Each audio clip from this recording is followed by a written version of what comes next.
Ready হয়ে গেলাম। আমি এখন যাচ্ছি এক জায়গাতে, মানে এখানেই পাশে একটা বাড়িতে নিমন্ত্রণ আছে, তো ওখানে আমি যাচ্ছি। তো চলো ওখানে দেখতে হচ্ছে দেখাবো।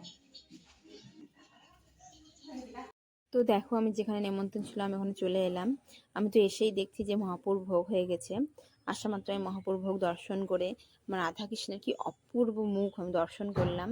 আর দেখো এত সুন্দর সাজিয়েছে রাধাকৃষ্ণটাকে, দেখো আর সিংহাসনটা দেখো খুব সুন্দর সাজিয়েছে, মানে দেখে একদম মনটা একদম খুব শান্তি হয়ে গেল। তো চলো তোমাদেরকে একটু রাধাকৃষ্ণের মুখটা খুব কাছে থেকে দেখাই।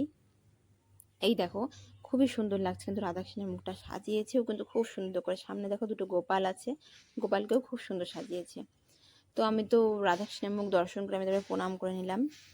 আর আমি তোমাদেরকে বলি, আমি যে বাড়িতে এসেছিলাম সেটা কিন্তু আমরা শিষ্য, আমি আর ওনারা শিষ্য, মানে আমরা একই গুরুর কাছে কিন্তু মন্ত্র নিয়েছি, আমাদের গুরু বা গুরুমা। তো চলো তোমাদেরকে দেখাই আমি আমাদের গুরু বা গুরুমাকে।